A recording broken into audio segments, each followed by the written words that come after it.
Vamos falar agora um pouquinho, então, sobre corrida eleitoral, né, sobre a pesquisa Genial Quest. Eu vi várias leituras em relação a Genial Quest, né, algumas mostrando pontos positivos para Bolsonaro, né, algumas outras mostrando que, apesar de ele ter melhorado ali em relação à avaliação do governo, em relação aos votos, ele não cresce, né? Então é isso. Parece que as pessoas passam a ver o governo de maneira mais positiva, mas não relacionam essa melhora do governo com a figura de Jair Bolsonaro. Bolsonaro não ganha eleitor por conta dessa melhor avaliação do governo. Eu vejo dessa forma, mas queria te ouvir também sobre esses dados que a Genial Quest traz. Então, Thalita, a eleição de fato está começando agora, né? Essa semana terminam as convenções partidárias, ou seja, todas as candidaturas têm que estar definidas, e tem mais um prazo pequenininho para registrar essas candidaturas, ainda pode ter uma mudança. Dia 16 de agosto, se eu não me engano, começa a campanha eleitoral de fato, onde você pode pôr número, pode chamar o voto, pode distribuir panfleto, pode fazer comício eleitoral mesmo, né? Logo na sequência, não vou lembrar aqui a data precisa, começa campanha de TV e rádio, ou seja, a campanha está começando agora. Agora é que nós vamos ver, né? Agora é que nós vamos ver uma campanha muito curta, muito compacta. A pesquisa, tanto a Genial Quest, tanto a pesquisa Quest, quanto a Datafolha, que também saiu agora, né, recente, mostram isso. Há pouca variação nas intenções de voto, né? Nessa aqui, na Quest, o Lula tinha 45, caiu para 1,44, ou seja, margem de erro. E o Bolsonaro tinha 31, foi para 32. Um ponto na margem de erro. Ou seja, tudo na margem de erro. Pouca variação nesses últimos 15 meses, né, desde que Lula retomou os direitos políticos, né, e entrou em campo. Pouca variação. Lógico que sempre você fica preocupado, porque de grão em grão a galinha enche o papo, né? Não é assim que diz o ditado? Né?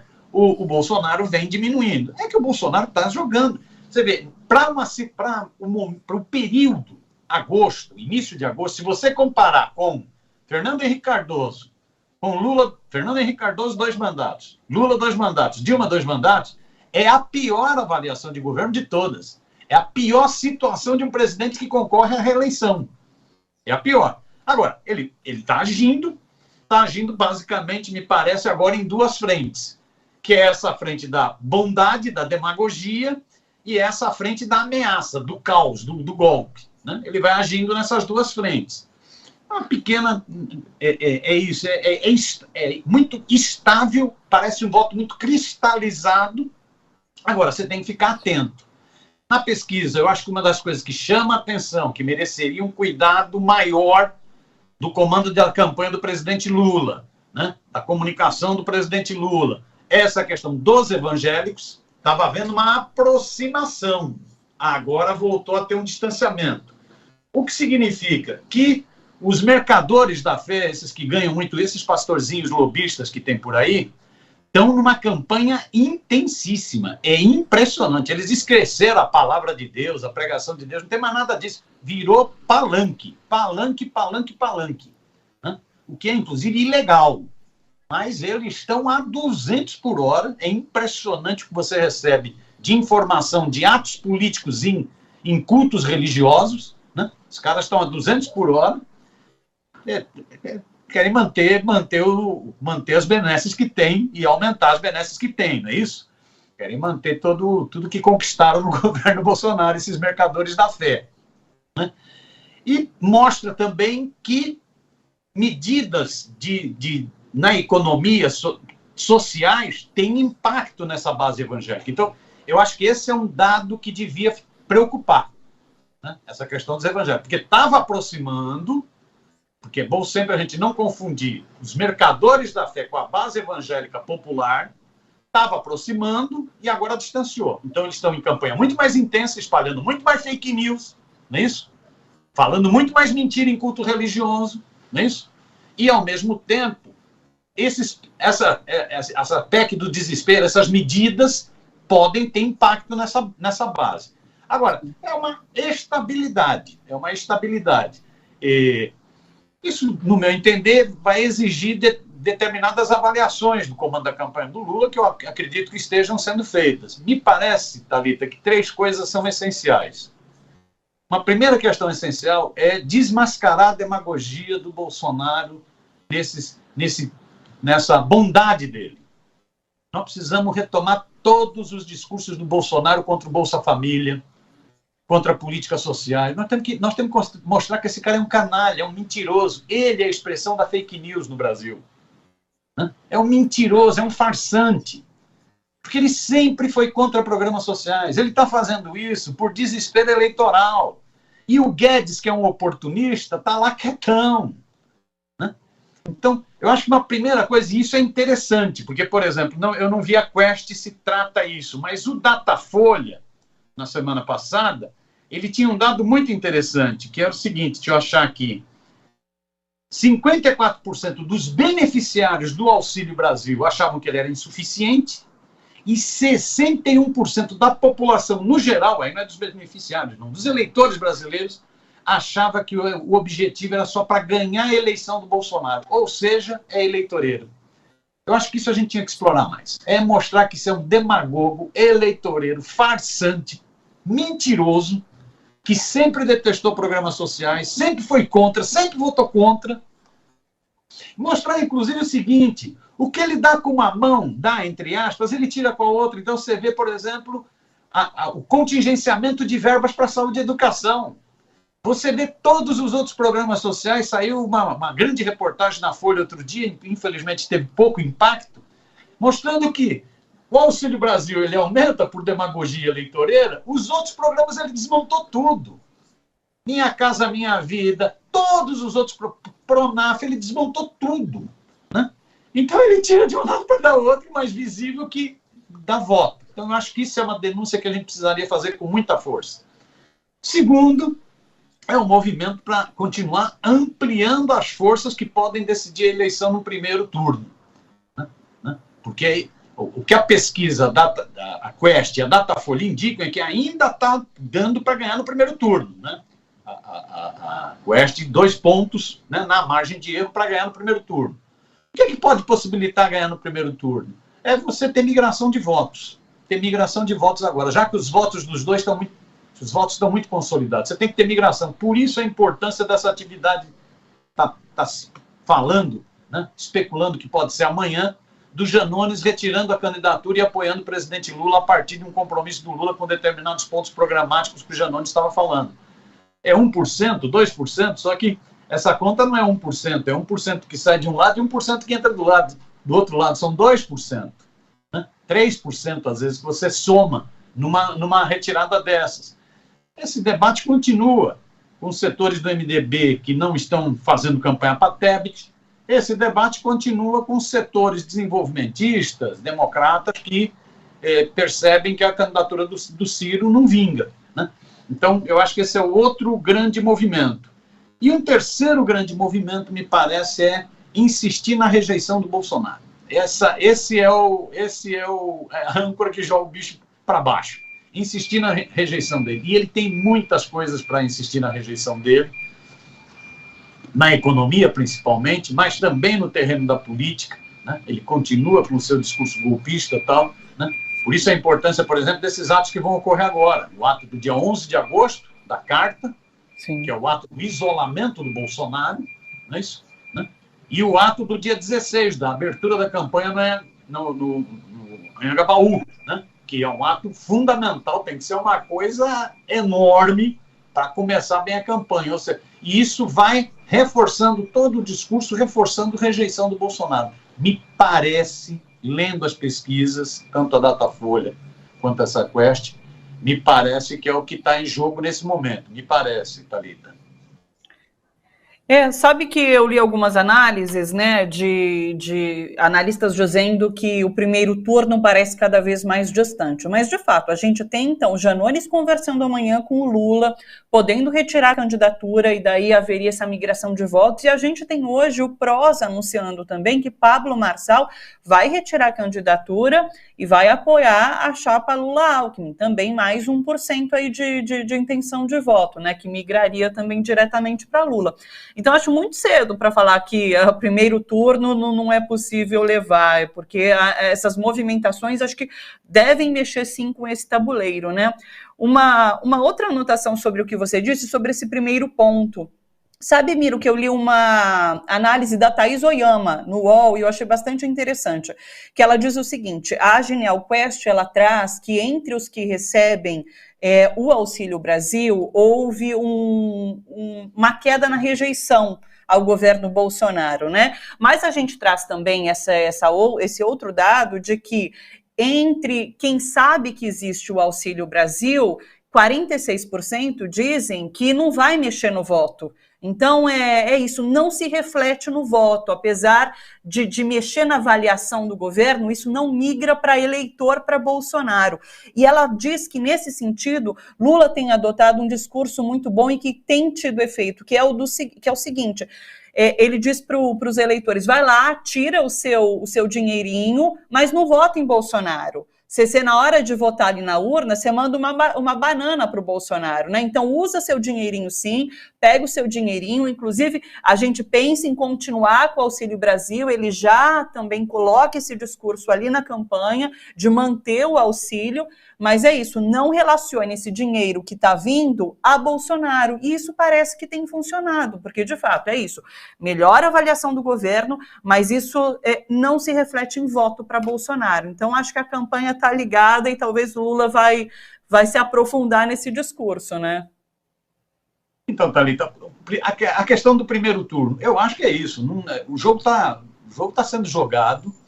De fato, a campanha começa agora que até agora estávamos montando, era a concentração, era o treinamento, era a preparação, não é isso? E que o Lula se saía muito bem, ampliando a frente, né, com uma estratégia de campanha muito bem definida, né, centrada na questão da economia, do combate à fome, né, resolver os problemas sociais do Brasil, tirar de novo o Brasil do mapa da fome. Então, uma estratégia muito bem definida, ampliando frente. E o Bolsonaro no desespero, né, errático. Ora abrandava um pouco o discurso golpista, ora elevava o tom golpista dele, ou seja, o espírito de escorpião dele não tem jeito de controlar, né?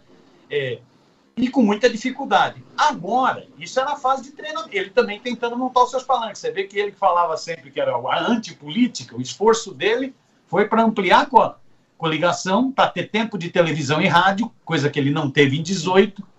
Ele fez também, né? Ele virou refém do Centrão, né? O Centrão que alugou o Bolsonaro dessa vez, né? Virou refém do Centrão, né? Então eram as peças que estavam em movimento. Agora é a campanha. Dá para dizer que dá no primeiro turno? As pesquisas indicam que é possível ir no primeiro turno, é possível. Todas as pesquisas estão indicando isso. Se você tiver um pequeno processo de voto útil já no primeiro turno, tiver uma migração de voto, você resolve isso no primeiro turno. Há possibilidade. Tudo que o Bolsonaro está fazendo é exatamente para evitar que seja no primeiro turno. Porque ele sabe que se for no primeiro turno, mesmo a ação golpista dele diminui muito. Qual o deputado federal que foi eleito, dos 513, que vai falar que foi manipulada a eleição? Qual o deputado estadual, dos milhares que foram eleitos, que vão falar que teve manipulação da eleição? Qual governador? Qual senador? Ninguém vai falar que teve manipulação de eleição, porque está todo mundo eleito. Então, o Bolsonaro sabe que o decisivo para ele é levar para o segundo turno. Seja para ganhar, seja para melar. Para ele é fundamental levar para o segundo turno. Se for no primeiro turno, ele dançou e aí ele vai precisar comprar aquelas camisinhas xadrez para ir para a cadeia, né? Vai precisar disso. Então, há possibilidade do primeiro turno. Eu vejo muita gente falar o seguinte: não, é possível, mas não é a tendência. Eu entendo. Porque também não é bom criar um clima de frustração. Você ganha no primeiro turno, mas você ganha no primeiro turno, mas sem levar no primeiro turno, isso não é derrota, isso é vitória. Então eu vejo muita gente boa falando o seguinte: vamos já trabalhar com a possibilidade de que vai ter segundo turno para não criar uma frustração, né? Lembra-se, inclusive, de campanhas anteriores, a de 2006 foi assim. Havia toda a expectativa de ganhar no primeiro turno, como não ganhou o Lula, na primeira semana a campanha entrou em parafuso, achando que podia perder. Então é bom não ter isso. Então eu sinto que as pessoas que ponderam esse negócio de que não dá para ganhar no primeiro turno estão com uma preocupação justa. não vamos criar frustração. Nós trabalhamos para ganhar no primeiro turno. Se não der, fizemos uma bela campanha. Vai ser a primeira vez que um presidente sai perdendo no primeiro turno, não é isso? Né? Fizemos uma bela campanha e vamos para o segundo, e vamos ampliar mais ainda e vamos ganhar essa eleição. Então, me parece isso. Né? Eu acho que nesse negócio do Auxílio Brasil, nós ainda não sabemos, está todo mundo ciente que existe o Auxílio Brasil, ou pelo menos 70% da população está ciente que existe o Auxílio Brasil. Agora, uma coisa é estar ciente que existe, outra coisa é receber. Quando o cara pega na boca do caixa 600 pau, ele vai ter que ponderar. O que a pesquisa indica é que mesmo os beneficiários já dizem que é insuficiente. Uma coisa é 600 pau quando era o auxílio emergencial, né? Quando a inflação estava baixa, outra coisa é os 600 pau agora. A inflação já corroeu boa parte disso, já comeu boa parte disso. Né? Então é insuficiente. A maior parte acha que é demagogia eleitoreira, até porque sabe que está datado pelo Bolsonaro. Termina quando termina a eleição. Né? E eu acho que o Lula tem feito o discurso correto. Acho, inclusive, teve muita dúvida se votava ou não votava na PEC emergencial. Eu acho que a pesquisa está mostrando que se acertou ter votado favorável. Porque senão ele ia jogar a população contra as forças de oposição que tivessem votado pela fome do povo. Né? O Lula está fazendo um discurso, na minha opinião, correto. Ó. Pega o auxílio e depois dá uma banana para o Bolsonaro. Né? O auxílio foi uma conquista do povo brasileiro. É bom sempre lembrar que o auxílio emergencial, na pandemia, Bolsonaro não queria dar. Guedes não queria dar. Depois de muita pressão, aí a pressão continuou, foi para R$500 no Congresso, aí ele fez uma manobrinha e foi os 600. Né? É bom a gente lembrar que ele retirou o auxílio emergencial depois. Acabou, ficou um tempo sem. Ele está fazendo só por demagogia eleitoral. Isso é um demagogo, isso é um farsante. Né? E o Lula está certo. Pega e dá uma banana para ele. Agora, nós ainda não sabemos exatamente qual é o impacto, porque uma coisa é saber que tem um auxílio, outra coisa é pegar o dinheiro numa situação de desespero que o povo brasileiro está correndo atrás de lixo, comendo osso, comendo carcaça, né, nessa situação de desespero. A conferir, mas me parece, ele vem num acúmulo de bondades demagógicas eleitoreiras. Essa não é a primeira. Né? É bom a gente lembrar. Ele volta, eu sempre cito isso porque é onde a gente vai medir o impacto, me parece. Né? Ele antecipou o 13º. Ele deu uma parcela de FGTS. Ele anistiou FIES. Teve o ICMS de combustíveis. Tudo isso, o impacto. O que conseguiu foi que ele não caísse. Isso é que dá a resiliência dele. Ele se mantém. Ele não cai, mas ele não explode. Não são medidas de explosão. Né? Por exemplo, o Plano Real foi uma medida de explosão. Em maio, a eleição era uma coisa, Lula com 40 e poucos, Fernando Henrique com 18, com o Plano Real, inverteu. Ali foi uma medida de impacto. Essas medidas até agora não têm se mostrado de impacto. Vamos sentir agora, dia 9 de agosto, a turma recebe a grana. Mas eu acho que a gente devia insistir. Quem defendeu isso fomos nós. Nós é que defendemos isso na pandemia. Foi o campo popular, o campo progressista que defendeu, não foi o fascista. Né? E usa essa grana, utiliza bem para cuidar da fome, para pagar umas dívidazinhas e tal, mas... 9 de agosto, os R$600 serão liberados, então, e daí a gente aguarda... Então, Miro, sempre bom te ouvir, um beijo enorme, bom trabalho para você por aí, até quarta que vem. Diga. Posso fazer, eu sempre esqueço de fazer isso, depois levo um puxão de orelha. Posso fazer um comercial? Um segundinho? Pode, claro. Tá. Nós vamos fazer lá no Barão do Tararé, né, lá no Centro de Estudos de Mídia Barão do Tararé, nos dias 22 de agosto, 25 de agosto, 29 de agosto e 1º de setembro, um curso sobre Lei de Acesso à Informação. Como que funciona lá e como que a gente pode utilizar. Essa Lei de Acesso à Informação é uma conquista da democracia brasileira, é um avanço. Você vê que o Bolsonaro foge dessa lei como o diabo foge da cruz, o capetão. Né? Ele decreta sigilo para tudo, porque senão cai na Lei de Acesso à Informação. né? Essa lei de acesso à informação é que permite você descobrir mutretas no poder público, com dinheiro público. Por exemplo, foi o que permitiu descobrir essas mutretinhas dos generais com prótese peniana, Viagra, essas coisinhas, essas pequenas aquisições das Forças Armadas, foi através da LAI. Foi um deputado do PSB de Goiás que, usando a lei de acesso à informação, foi atrás. Então, nós vamos fazer um curso que é um curso que tem uma parte mais teórica, o que é a LAI, mas tem 3 dias só de oficina, só para você saber como que você entra, como que você acessa, como que você pega os dados, né? Vai ser um baita curso. Quem vai dar esse curso é o Luiz Fernando Toledo, né? Luiz Fernando, ele é diretor da Associação Brasileira de Jornalismo Investigativo, entende tudo desse negócio, e o professor da FGV, o Francisco Fonseca. As inscrições estão abertas, é só entrar lá na página do Centro de Estudos de Mídia Barão de Tararé, então, Barão de Tararé, tudo junto, sem acento, .org.br, e se inscrever. Eu acho que para movimentos sociais, movimento sindical, esse é um curso para jornalistas, esse é um curso valiosíssimo para entender como que a gente pode utilizar melhor essa lei, né, de transparência, essa lei de acesso à informação. É isso, Thalita, desculpa, fui cobrado aqui para fazer. Tá certíssimo. Aliás, eu coloquei o link aqui, barãodetararé.org.br, para que vocês possam entrar. Só fiquei com uma dúvida, presencial ou online? É online, curso online. Beleza? Maravilha. Tá aí, pessoal, entrem no site para mais informações e a gente continua, inclusive, nas próximas participações, fazendo esse convite e chamando o curso, então. Beijo, Miro, muito obrigada. Beijão, brigadão você. Tchau, tchau. Bom trabalho. Até.